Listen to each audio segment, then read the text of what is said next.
Pentagone l'admet donc pour la première fois, l'État islamique va bien au-delà de toute autre menace terroriste connue jusqu'ici. Ils allient idéologie et sophistication militaire. Ils sont incroyablement bien financés. Combien sont-ils? Nul ne le sait vraiment. Entre 10 et 50 000 combattants selon les estimations. Une chose est sûre, l'avancée de l'État islamique fait peur. Nous ignorons le nombre exact de combattants de l'EI. Jusqu'à 50 000 disent plusieurs estimations, mais le journal en ligne Marshable, citant un chercheur irakien, parle de 100 000 militants, dont plus de 10 000 étrangers. Cancer par le président Barack Obama, les États-Unis estiment aujourd'hui que pour le défaire, il faudra s'y attaquer en Irak, mais aussi en Syrie. Ces hommes présentés comme un cancer à éradiquer, Barack Obama promet donc une campagne systématique de frappes aériennes. Les États-Unis bombardent déjà depuis le 8 août les djihadistes de l'État islamique sur le sol irakien. Cela va s'intensifier. L'État islamique qui contrôle, comme en Irak, de plus en plus de territoires et est en passe de s'étendre très largement. Mais en Syrie, les islamistes combattent les troupes de Bachar el-Assad, ce qui pose problème. Bombarder les uns reviendrait à soutenir les autres. Qu'importe, a semblé dire cette nuit Barack Obama, prêt à bombarder également la Syrie, où l'État islamique s'est emparé d'importants stocks d'armes. Cette vidéo de propagande en montre un échantillon. Pièces d'artillerie lourde, chars, camions équipés de lance-missiles. Tout cela est digne d'une armée régulière. L'intervention en Irak qui suscite de l'inquiétude pour de nombreux quotidiens anglo-saxons. En effet, Philomé, ce n'est pas gagné, loin de là. On croit notamment The Independent qui titre ce matin sur cette guerre impossible. Pour ce quotidien britannique, l'organisation de l'État islamique ne peut pas être vaincue tant qu'il y a la guerre civile en Syrie. Les frappes aériennes ne seront pas aussi efficaces que l'espère Barack Obama. Et tout cela pourquoi? Eh bien parce que les communautés sunnites en Irak et en Syrie préféreront les militants islamistes à la perspective d'un retour des troupes gouvernementales qui n'hésiteront pas à se venger, car le nouveau gouvernement irakien d'Al-Baghdadi est présenté ici comme sectaire, à l'image de l'ancien gouvernement, car il compte encore plus de membres chiites qu'auparavant. Et les chances de succès de cette guerre aérienne donc, contre ces djihadistes, vous diriez qu'elles sont grandes ? Ça serait souhaitable, ça ne veut pas dire que ce soit possible. Les djihadistes sont extrêmement puissants, ont tout l'argent du monde, ont un armement sophistiqué, sont totalement fanatisés, sont beaucoup plus dangereux encore que Al-Qaïda qui était à l'origine du 11 septembre qu'on commémorait aujourd'hui aux États-Unis. En face de ça, bien sûr, les Occidentaux ont commencé à les combattre. Il y a déjà eu des frappes aériennes, on le sait bien. Il y a déjà aussi des forces spéciales sur le terrain. Il y a une coopération des services de renseignement. Il y a un durcissement des législations, même dans un pays tellement attaché aux libertés individuelles que la Grande-Bretagne, par exemple. Mais enfin, tout ça ne remplace pas des combattants sur le terrain. Pas sûr du tout de l'emporter. Merci beaucoup, Alain. À demain. Bakar el-Baghdadi, Alain Grèche, qui est cet homme? C'est quelqu'un qui a, mené une lutte depuis, je ne sais plus combien d'années d'ailleurs, en Irak, qui a dirigé l'État islamique en Irak, qui a fait preuve d'une très grande brutalité, mais aussi d'une très grande capacité d'organisation. On sait maintenant, on a eu un certain nombre de documents qu'il a vraiment implanté très profondément son organisation et que bien avant de prendre Mossoul militairement, ils avaient déjà des réseaux très importants. En plus, il fait preuve d'un certain sens politique parce qu'il ne faut pas oublier que ces victoires sont dues au fait qu'il a réussi plus ou moins à regrouper autour de lui, de son combat, la plupart des organisations de l'islam sunnite, enfin pas de l'islam, qui représentent les sunnites irakiens, disons, y compris d'anciens bassistes, y compris des nationalistes, etc., qui sont très hostiles à la politique très confessionnelle et très sectaire menée par le pouvoir irakien. Donc il a une grande capacité d'organisation qui est importante. Alors il est très actif depuis 2005 exactement, depuis presque 10 ans. Alain Grèche, comment très franchement les Américains qui écoutent Angela Merkel, comment les Américains qui, nous dit-on, écoutent la planète entière, ne peuvent pas maîtriser cet homme, cet individu? Comment aussi peut-on voir des colonnes avancées en plein désert irakien depuis maintenant plusieurs semaines? Mais écoutez, je veux dire, il y a une surestimation des fois des capacités américaines. C'est-à-dire, on sait bien sûr, ils peuvent écouter tout le monde, et en même temps, ils se sont fait battre en Afghanistan. Bien sûr, ils sont la principale puissance mondiale, mais ils se sont fait battre en Irak.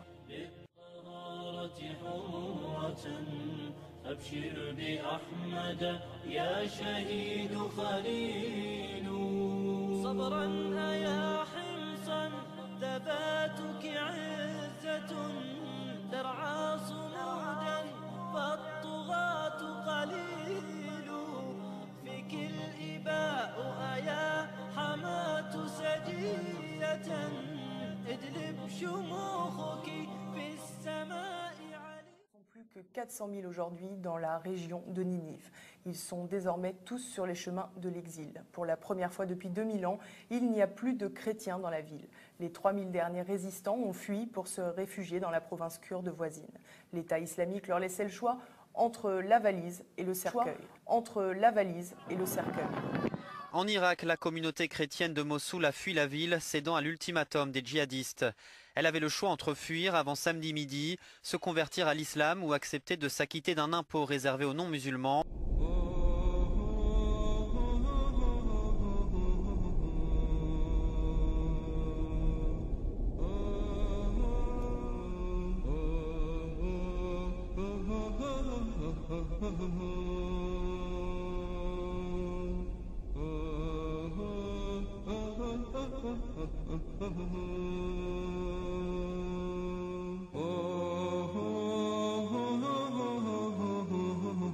Il y a 10 ans, on comptait des dizaines de milliers de chrétiens à Mossoul.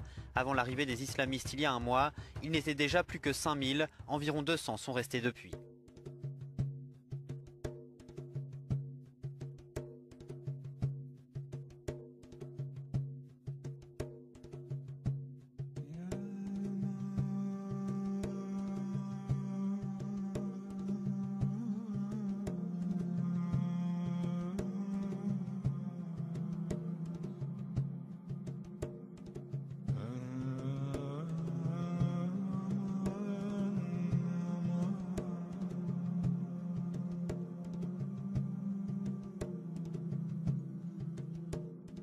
C'est vraiment très dangereux et il y a beaucoup de violence contre les chrétiens partout en Irak, en particulier au centre et au sud de l'Irak.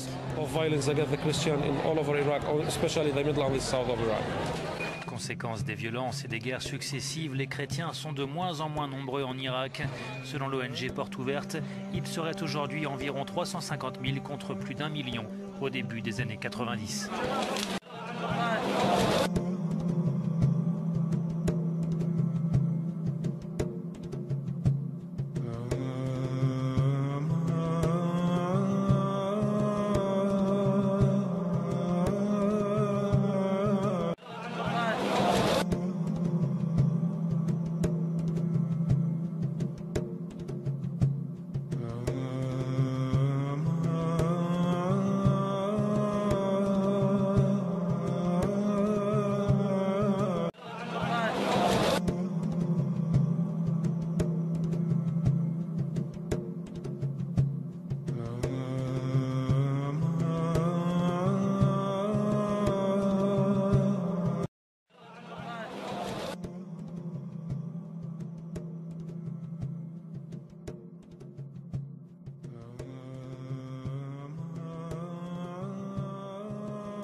Depuis, il est retourné à Mossoul. Il a pu observer les changements amenés par les hommes en noir. On avait des armées, mais accueillant, simple, pas de accueillant, simple, pas de problème. On fait passer sans questionner, sans rien. Retour de l'eau, de l'électricité, du meilleur, mais aussi une crainte. Dans la ville, les islamistes ont distribué un document instaurant les règles de la charia. Ce sera difficile pour beaucoup de musulmans aussi, et surtout pour les chrétiens, parce que ils sont habitués à vivre un peu plus librement et plus ouvertement. Ils sont habitués à vivre un peu plus librement et plus ouvertement. Comme le père Affas, une vingtaine de familles chrétiennes ont trouvé refuge ici. Mais si l'application de la charia se confirme à Mossoul, tous craignent de ne jamais pouvoir rentrer chez eux.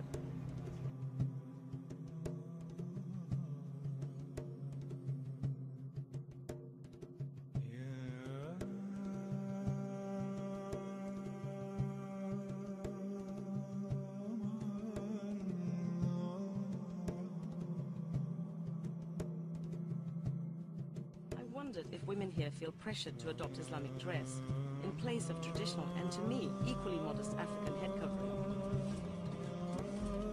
If anyone would tell me the truth, I thought it would be women themselves. I went to meet a women's group in a nearby village. Among the first I met, all but the Christians were covered up and happy about it. Da ɗinki da komi yanzu muna sa kayayyakin mu sosai na shari'a na musulunci wanda musulunci ya tanadin masa. Muna sa hijabin mu da wuya ko ƴan yaran mu yanzu ba mu ko yaran mu yanzu ba mu bari. Yanzu muna mai hijabi mu mun san akwai bambanci mai ƙarfi. Tunda ke ga da sai mu sa gyale ko mu sa zane muna tafiya yana wariwa.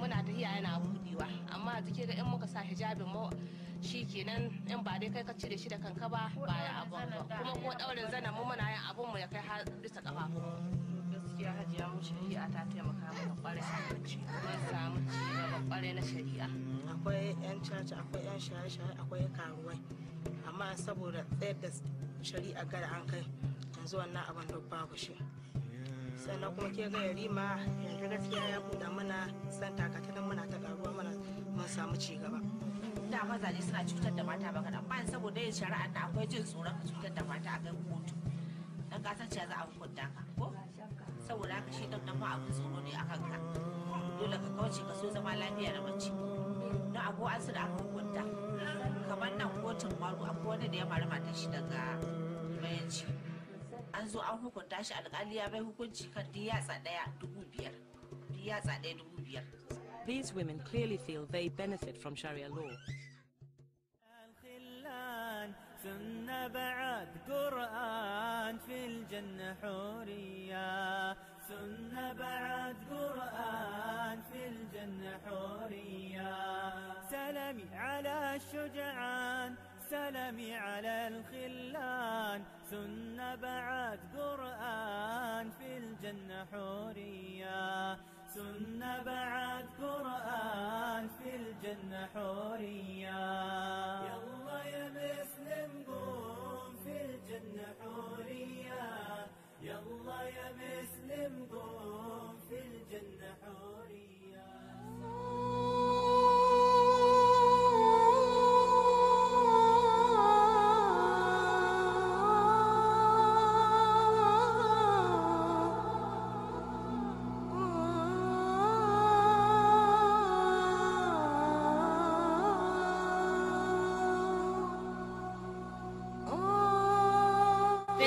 عيدة حسن زي ما قلت مقول تشايا دد من مقول حقيقة دي مقول بس تشايا بدهنا ما مقول تستكش معنا كجيم مقول بس حقيقة دي تشتين دي قدام بشوفه شلون تستقنا تبيستي رابونا مي تبيش ميكا رابونا مي دستم كلام شكل ويس بباما من مقول كشوان كاي دستخو بعد مقول إيش داعش بيستل حتى مفيد قدتي وند تقول كي وند لا دنا كشوجني ديسيا رابونا مي هتزاد نتش علاقة كود دوس يجي المدان ودستم كلام شكل على أساس بيشمرك وتلقى عادنا ما وتلقى وكبرى ونهد سكك اللي دستم على يني بس مقول كي مقول ما علاقنا بيه مقول بس محقوقي قد نتشتكي دينا مقول نحن سبيشمرك هاي سبيشنا اشتغلنا قدما وبحتى قدما يكش ماكي قدما بون بيشا فنيا هنا كعنا لدي يكي بيش ماكي أفاي قدم مقودر مقودر مي بيشا فاي مقودر قدم في البيشا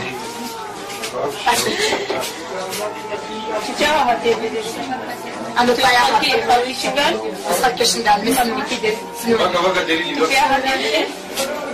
لا بس خلك ما تيجي معايا ويا ما قد كوش والنشم كاتشيك شندنا معي أموال بدي كوشن هم قد همود شايفة همود بين هم تشيش ما هشتن نود قدم يقنع تشد قدم بوكات بوتشتكيش ما يتم هي بوتشتكيش ما يتم نين تشتكي ما حينها بون هم كيش ما يمكن بون يكسر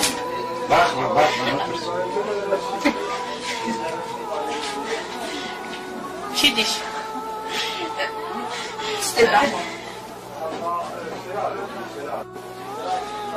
Selon l'ONU maintenant, les combattants de l'État islamique en Irak et au Levant auraient ordonné à toutes les femmes de 11 à 46 ans de subir l'excision.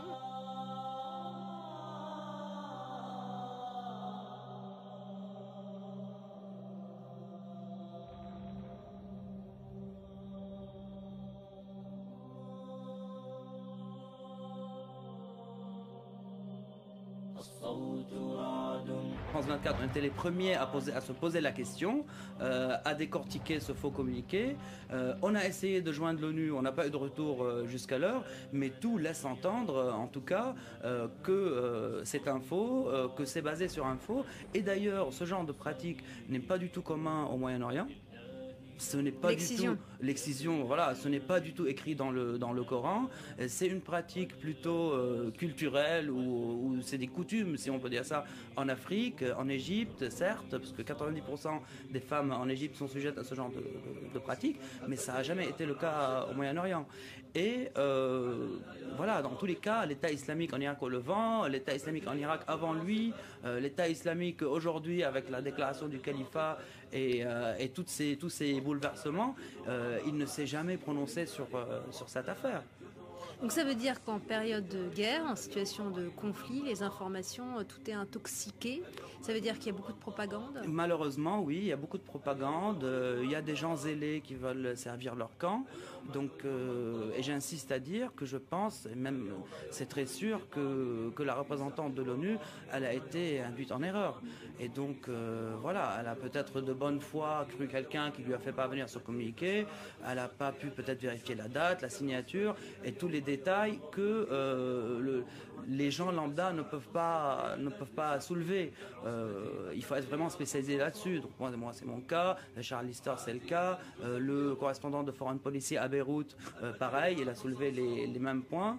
Et voilà, et aujourd'hui en tout cas, la majorité des médias se sont aussi posé les questions, certes un peu tard, parce que la fois elle a été relayée. Mais voilà, il y a tellement qu'on est peut-être un peu enclin à croire tout et n'importe quoi, malheureusement. Merci beaucoup, Wassim Nasr, d'être venu.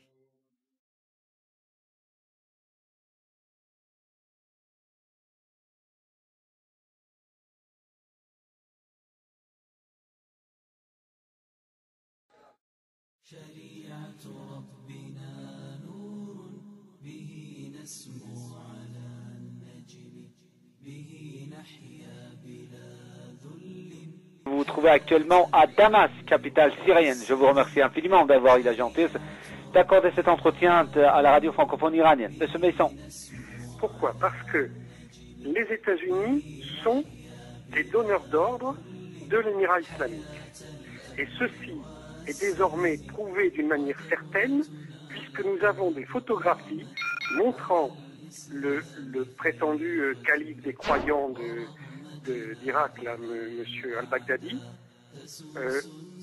à l'époque, il y a un an, où il était non pas considéré comme un extrémiste religieux, mais au contraire, comme un modéré responsable de l'armée syrienne libre, et que, en tant que responsable de l'armée syrienne libre, il recevait à Idlib le sénateur John McCain. Donc, il est très facile de vérifier que ceci est depuis le début une manipulation des États-Unis.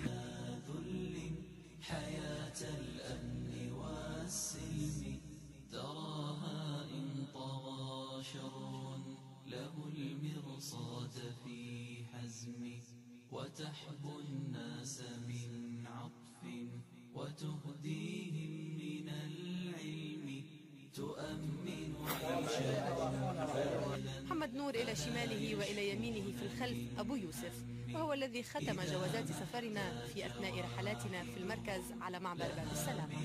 ولأن الحدود التركية عند كل يا أيها الذين آمنوا إن جاءكم فاسق بنبأ فتبينوا أن تصيبوا قوما بجهالة فتصبحوا على ما فعلتم